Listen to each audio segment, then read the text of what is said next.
लहर में सभी लोग आज हर पार्टी जाति धर्म से ऊपर उठ करके साथ दे रहे हैं। भले ही हेलीकॉप्टर आएगा, धूल उड़ेगा, लेकिन यहाँ के लोगों को वो धूल याद है जो बेरोजगारी से भरा है, वो धूल याद है जो पलायन करने पे मजबूर कर रही है, वो धूल याद है जो इनका सुख शांति छीन रही है, कहीं ना कहीं खुशहाली रोकी हुई है। प्रचारक मेरी जनता है, मेरी माताएं बहनें हैं। हर वो व्यक्ति है जो बेरोजगारी से परेशान है, हर वो व्यक्ति है जो परिवर्तन चाहता है, हर वो व्यक्ति मेरा स्टार प्रचारक है जो आज तक जिसको सम्मान नहीं मिला, संरक्षण नहीं मिला, विकास नहीं हुआ, काम नहीं मिला। तो कोडरमा परिवार के ये सारे लोग स्टार प्रचारक हैं जो इस अंधेरे को दूर करना चाहते हैं और परिवर्तन का दिया जलाना चाहते हैं। मेरे देवतुल्य जनता को शालिनी गुप्ता का ना अपना पहले कभी कुछ था, ना है, ना रहेगा, ना रणनीति, ना संघर्ष में जब ये मेरे साथी हैं तो मेरे जीत में भी साथी होंगे ना। तो जीत के जब ये साथी हैं तो रणनीति के भी हिस्सेदार यही है, भागीदार यही है। सब जनता का निर्णय से होगा। मेरा अपना पैम्पलेट में छपा देने से मुद्दा नहीं बन जाता है। जिनको मौका मिला वो जवाब दें कि रोजगार के लिए क्या किया, जिनको मौका मिला वो जवाब दें कि शिक्षा के लिए क्या किया। हमारा ये जो डोमचांच है, डिबरा, पत्थर व्यवसाय, क्रशर, यही सब है ना। क्या हुआ जरा बताइए। इस फील्ड में 10 साल मौका मिला, एक दशक में बहुत कुछ हो सकता था। व्यवसाय डिबरा ने व्यवसाय जितना तेजी से चौपट हुआ है ये आप लोगों से भी छुपा हुआ नहीं है। शिक्षा की बात कीजिएगा तो जितनी भी विद्यालय हैं यहाँ संचालित है, बड़ा बड़ा कॉलेज खोल दिया गया और उसके अंदर एक बच्चा नहीं, एक पढ़ाई, एक शिक्षक की बहाली नहीं। कॉलेज हो जा रहा है, जे कॉलेज हो जा रहा है तो स्थानांतरित कर रहे हैं और हम यहाँ मौन खड़े हैं और मुद्दा बना लिया अब चुनाव में। तो मुद्दा बनाने से नहीं होगा, ये तो कर्तव्य की बात है कि जीतने के बाद इन सारे चीजों पर कर्तव्य रूपी काम होगा। इसमें कोई मुद्दा बना करके केवल ये फोकसबाजी जो आज तक हुआ है वो सब बिल्कुल नहीं। इस समय में घोषणा और मौका मिलने पर कुछ ना करना में जमीन आसमान का अंतर है। आपका बटन कहाँ दबेगा? आपका बटन कहाँ दबेगा? आपका बटन कहाँ दबेगा? कोरोना की विधायक कैसी हो?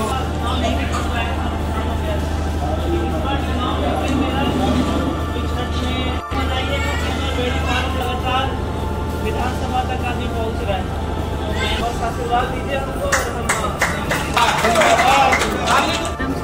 और हम विधानसभा क्षेत्र की तमाम देवतुल्य जनता से यही अनुरोध करना चाहूँगी कि इस बार परिवर्तन के इस महाकुंभ में सब लोग अपनी भागीदारी निभाएं। परिवर्तन की लहर है और सब लोग चाहते हैं। आज माता बहन, बड़े बुजुर्ग, नौजवान साथी, कोडरमा के जितने भी मतदाता हैं सब वर्तमान के पीड़ादायक व्यवस्था से परेशान हैं और इसीलिए इस व्यवस्था जो खराब व्यवस्था है, अव्यवस्था चारों ओर फैला हुआ है।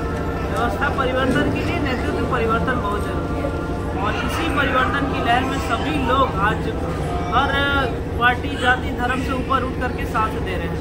भले ही हेलीकॉप्टर आएगा, धूल उड़ेगा, लेकिन यहाँ के लोगों को वो धूल याद है जो बेरोजगारी से भरा है, वो धूल याद है जो पलायन करने पे मजबूर कर रही है, वो धूल याद है जो इनका सुख शांति छीन रही है, कहीं ना कहीं खुशहाली रोकी हुई है।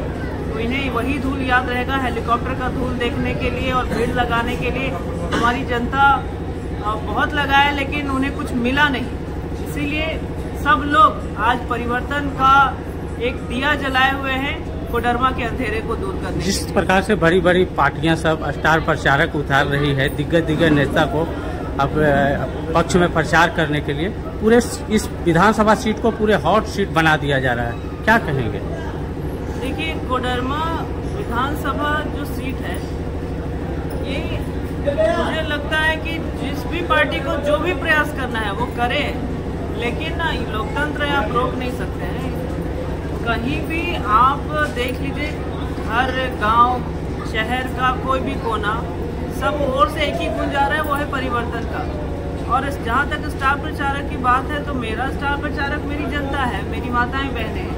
हर वो व्यक्ति है जो बेरोजगारी से परेशान है, हर वो व्यक्ति है जो परिवर्तन चाहता है, हर वो व्यक्ति मेरा स्टार प्रचारक है जो आज तक जिसको सम्मान नहीं मिला, संरक्षण नहीं मिला, विकास नहीं हुआ, काम नहीं मिला। तो कोडरमा परिवार के ये सारे लोग स्टार प्रचारक हैं जो इस अंधेरे को दूर करना चाहते हैं और परिवर्तन का दिया जलाना चाहते हैं। उन्हें क्या कहेंगे जो लोग कह रहे हैं कि शालिनी गुप्ता जीतने के बाद भाजपा में चली जाएगी, जो लोग हवा उड़ा रहे हैं, उसको क्या जवाब होगा? एक बात बताइए, जब शालिनी गुप्ता अपने हिसाब से जब मुझे इन लोगों ने खड़ा किया है, इन लोग मुझे चुनाव लड़ा रहे हैं, तो मेरे आगे का रणनीति का भी मालिकाना हक इन्हीं लोगों को है, मेरे देवतुल्य जनता को। शालिनी गुप्ता का ना अपना पहले कभी कुछ था, ना है, ना रहेगा, ना रणनीति, ना संघर्ष में। जब ये मेरे साथी हैं तो मेरे जीत में भी साथी होंगे ना। तो जीत के जब ये साथी हैं तो रणनीति के भी हिस्सेदार यही है, भागीदार यही है। सब जनता का निर्णय से होगा। मेरा सब लोग तो रोजगार, शिक्षा, स्वास्थ्य को मुद्दा बनाकर चुनाव मैदान में आ गए हैं, पर आखिर ऐसे में जनता शालिनी गुप्ता को क्यों चुने? देखिए, किसी ने रोजगार और शिक्षा को मुद्दा बनाने के ये पैम्पलेट में छपा देने से मुद्दा नहीं बन जाता है। जिनको मौका मिला वो जवाब दें कि रोजगार के लिए क्या किया, जिनको मौका मिला वो जवाब दें कि शिक्षा के लिए क्या किया। हमारा ये जो डोमचांच है, डिबरा, पत्थर व्यवसाय, क्रशर, यही सब है ना। क्या हुआ जरा बताइए। इस फील्ड में 10 साल मौका मिला, एक दशक में बहुत कुछ हो सकता था। डोमचांच औद्योगिक क्षेत्र सीमांकन करके औद्योगिक क्षेत्र घोषित किया जा सकता था। कोडरमा, तिलैया सब ठप पड़ा हुआ है व्यवसाय। डिबरा ने व्यवसाय जितना तेजी से चौपट हुआ है, ये आप लोगों से भी छुपा हुआ नहीं है। शिक्षा की बात कीजिएगा तो जितनी भी विद्यालय हैं यहाँ संचालित है, बड़ा बड़ा कॉलेज खोल दिया गया और उसके अंदर एक बच्चा नहीं, एक पढ़ाई, एक शिक्षक की बहाली नहीं। तो मुझे बताइए कैसे शिक्षा में क्या हुआ? पॉलिटेक्निक कॉलेज वो जा रहा है, जे कॉलेज वो जा रहा है, तो स्थानांतरित कर रहे हैं और हम यहाँ मौन खड़े हैं और मुद्दा बना लिया अब चुनाव में। तो मुद्दा बनाने से नहीं होगा, ये तो कर्तव्य की बात है, ये कर्तव्य की बात है। मेरे लिए ये कोई मुद्दा नहीं है, मेरा कर्तव्य होगा। मंदिर के आसपास खड़े हैं और बिल्कुल मेरा सभी माताओं बहनों को साक्षी मान करके कि जीतने के बाद इन सारे चीज़ों पर कर्तव्य रूपी काम होगा। इसमें कोई मुद्दा बना करके केवल ये फोकसबाजी जो आज तक हुआ है वो सब बिल्कुल नहीं। सारा काम धरातल पर दिखाई देगा, चाहे वो बेरोजगारी को लेकर के लोग यहाँ परेशान हुए हो, पलायन कर रहे हो, या शिक्षा की बात कर लीजिए, स्वास्थ्य की बात कर लीजिए, सड़क निर्माण की बात कीजिए। सभी क्षेत्र में हर एक आदमी परेशान है। जितना पीड़ादायक व्यवस्था है वो फिर के वही बात, व्यवस्था परिवर्तन के लिए नेतृत्व परिवर्तन। एक लास्ट सवाल मैडम, कल देखें कि अमित शाह का जो उनका सभा हुआ था, उस सभा के माध्यम से कोडरमा के लिए, पत्थर उद्योग के लिए उन्होंने 500 करोड़ का आश्वासन दिया है यहाँ देने के लिए। तो क्या लगता है इस प्रकार घोषणाएं जो कोडरमा विधानसभा की जो चुनावी राह है उसको कहीं ना कहीं आपके लिए क्या मुश्किल खड़ा कर सकती है? चुनाव के समय में घोषणा और मौका मिलने पर कुछ न करना में जमीन आसमान का अंतर है।